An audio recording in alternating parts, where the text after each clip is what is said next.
Australia Bharat कौशल प्रशिक्षण एवं सहयोग के इस महत्वपूर्ण कार्यक्रम में उपस्थित माननीय जोफल ली जी, कौशल एवं विश्वविद्यालय शिक्षा, खेल, संस्कृति मंत्री ऑस्ट्रेलिया, माननीय वेरी ओ फेरल जी, भारत में ऑस्ट्रेलिया के उच्च आयुक्त, सुश्री सेक्सन राइस जी, राष्ट्रीय वीईटी नियामक और मुख्य कार्याधिकारी, ऑस्ट्रेलियाई कौशल गुणवत्ता प्राधिकरण, श्री पीटर मैकेजी, निदेशक शिक्षा क्षेत्र New South Wales, professor VK Tiwari, निदेशक IIT खड़गपुर, श्री जिम वर्गी जी, राष्ट्रीय अध्यक्ष Australia India Business Council, doctor Partha Mukherjee ji, education and skills chapter chair Australia India Business council,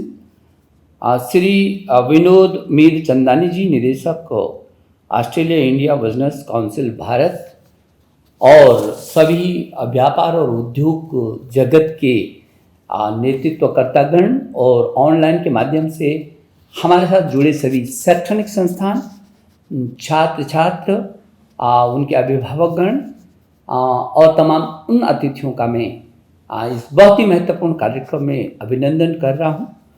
वैश्वीकरण और अंतर्राष्ट्रीयकरण के दौर में कौशल विकास और उसका प्रशिक्षण सहयोग जैसे महत्वपूर्ण विषय पर इस सभा में मैं अपने को जोड़ करके गौरवान्वित महसूस कर रहा हूँ। जैसे कि आप जानते हैं कि पूरे विश्व में ये कोविड-19 की महामारी का जो गहरे संकट से हम गुजर रहे हैं, इन चुनौतियों का सामना करने के लिए ज़रूरी है कि हम सब लोग मिल करके एकजुट होकर के वैश्विक महामारी का मजबूती से हम सामना करें।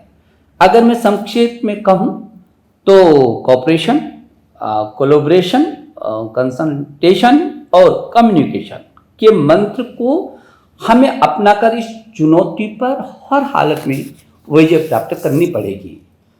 हमारे माननीय प्रधानमंत्री श्री नरेंद्र मोदी जी ने ऑस्ट्रेलिया के साथ अपने गहरे संबंधों को कहते हुए कहा था कि हमारे साझा मूल्यों और आकांक्षाओं से उत्पन्न एक स्वाभाविक साझेदारी के रूप में हम आगे बढ़ रहे हैं। ग्लोबल विलेज के रूप में जिस प्रकार दुनिया का स्वरूप बदल रहा है, इस परिवेश में ज़रूरी कि हम कौशल विकास के क्षेत्र में कोऑपरेशन के साथ साथ कोलैबोरेशन को भी पारस्परिक संबंधों को और मजबूत करने के लिए हम एक दूसरे के निकट आएँ, एक दूसरे का उपयोग करें। दोनों देशों के बीच इस क्षेत्र में बहुत अपार संभावनाएं भी हैं। आज भारत की 65% आबादी 35 वर्ष से कम है, यानी कि 130 करोड़ जनसंख्या वाला दुनिया का सबसे बड़ा लोकतांत्रिक देश हिंदुस्तान की यदि युवा शक्ति का आंकलन करेंगे तो लगभग 84 करोड़ युवा होता है। और ये युवा शक्ति हमको कुशल बना करके भारत को विश्व में अग्रिम पंक्ति में खड़ा करने के लिए हम प्रतिबद्ध भी हैं और हमारा प्रयास है, लगातार प्रयास है। कौशल विकास से न केवल रोजगार के बेहतर अवसर मिलते हैं बल्कि देश में अनुसंधान नवाचार की संस्कृति को विकसित करने में भी बहुत मदद मिलती है। Make in India, digital India, skill India, startup और स्टैंड अप इसी विशाल सोच का परिणाम है जो हमारे प्रधानमंत्री जी ने एक सूत्र हमको दिया है। मुझे ये बात आपको साझा करते हुए बहुत खुशी होती है कि वर्ष 2015 में जहां ग्लोबल इनोवेशन इंडेक्स में भारत का स्थान 81वां था, वहीं 2020 में इसमें उछाल आई है और तेज़ी से सुधार में 48 ये हो गया है। मुझे लगता है कि ये अपेक्षा करते काफ़ी तेज़ी से प्रगति का एक प्रतीक है। माननीय प्रधानमंत्री जी के नेतृत्व में आत्मनिर्भर भारत के निर्माण की दिशा में तेज़ी से टीम इंडिया के रूप में काम हो रहा है। इसी क्रम में हमने कोरोना काल में दुनिया के सबसे बड़ा रिफॉर्म NEP 2020 लेकर के हम आए हैं, जहां 2020 को कोरोना काल का पूरी दुनिया में कोरोना के नाम से लोग याद करेंगे। वहीं 2020 भारत में आई नई शिक्षा नीति जो वैश्विक फलक पर दीप्त हुई है, उसके लिए भी 2020 जाना जाएगा। इस नई शिक्षा नीति में कुछ दिनों पहले यूनेस्को की डीजी आंड्रे अजोले के साथ जब मुझे चर्चा करने का मौका मिला था, तो मुझे खुशी है कि उन्होंने इस नीति की प्रशंसा की और उन्होंने कहा कि यह नीति न केवल दूरदर्शी है बल्कि पूरे शिक्षा क्षेत्र को बदलने में सक्षम भी है।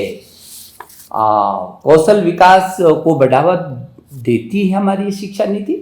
हम स्कूली शिक्षा के स्तर पर स्किलिंग, रीस्किलिंग और अप स्किलिंग पर विशेष ध्यान केंद्रित कर रहे हैं। इस शिक्षा नीति के माध्यम से हम कक्षा 6 से ही विद्यार्थियों के लिए वोकेशनल एजुकेशन के साथ इंटर्नशिप और अप्रेंटिसशिप का भी प्रावधान लेकर के आ रहे हैं। इस प्रावधान के माध्यम से हम विद्यार्थियों को स्थानीय कौशल जरूरतों के अनुसार स्थानीय व्यावसायिक विशेषज्ञों एवं स्थानीय उद्योगों के साथ जोड़ करके उन्हें व्यावहारिक अनुभव प्रदान करेंगे।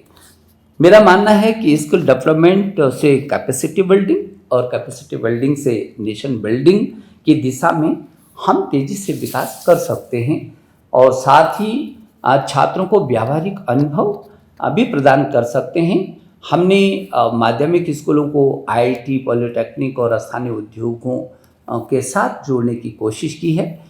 छात्रों को तकनीकी क्षेत्र में हुनरमंद कैसे बनाया जा सकता है, उसके लिए स्किल लैब की भी स्थापना हो रही है। हमारे उच्चतर शिक्षा संस्थान स्वयं या उद्योग व गैर सरकारी संगठनों के साथ साझेदारी कर व्यावसायिक शिक्षा प्रदान करेंगे। इसके अलावा 4 वर्षीय बहुविषयक स्नातक कार्यक्रम सहित सभी स्नातक डिग्री कार्यक्रमों में नामांकित छात्रों के लिए व्यावसायिक पाठ्यक्रम उपलब्ध कराया जा रहा है। शिक्षा और उद्योग जगत के बीच जो अंतर है उसको भी हम कम कर रहे हैं और एक विस्तृत कार्य योजना इसके लिए बनाई जा रही है। हम लोगों का लक्ष्य है कि 2025 तक स्कूल और उच्च शिक्षा प्रणाली के माध्यम से हम कम से कम 50% शिक्षार्थियों को व्यावसायिक शिक्षा का लाभ दे सकेंगे। का मतलब जो हमारे शिक्षार्थी हैं वो उनको यदि हम केवल 50% भी देते हैं तो 150 मिलियन से भी अधिक छात्र व्यावसायिक शिक्षा से जोड़ेंगे, कौशल का विकास होगा और वो हर क्षेत्र में आगे बढ़ने के लिए तत्पर रहेंगे। ये जो नई शिक्षा नीति NEP 2020 भारत की आई है, इसमें शिक्षा के अंतर्राष्ट्रीयकरण पर भी हमने जोर दिया है। नीति के अनुसार विश्व के शीर्ष 100 संस्थान हिंदुस्तान की धरती पर आएंगे, जबकि हमारे भी उत्कृष्ट संस्थान विश्व के फलक पर जाएंगे, तो पूरी दुनिया इस शिक्षा व्यवस्था में एकजुट होकर के आगे बढ़ सकेगी। भारत और ऑस्ट्रेलिया के बीच शिक्षा के क्षेत्र में सहयोग और आदान प्रदान हमेशा ही उल्लेखनीय रहा है। निश्चित रूप से शिक्षा और कौशल का समन्वय हमारी मानव संपदा को एक नई दिशा देगा और निश्चित एक सशक्तिकरण की ओर मार्ग भी हमारा प्रशस्त करेगा। मेरा मानना है कि कौशल शिक्षा और प्रशिक्षण को बढ़ावा देने में दोनों ही देशों के बीच साझेदारी से भारत ऑस्ट्रेलिया संबंध और भी मजबूत होंगे।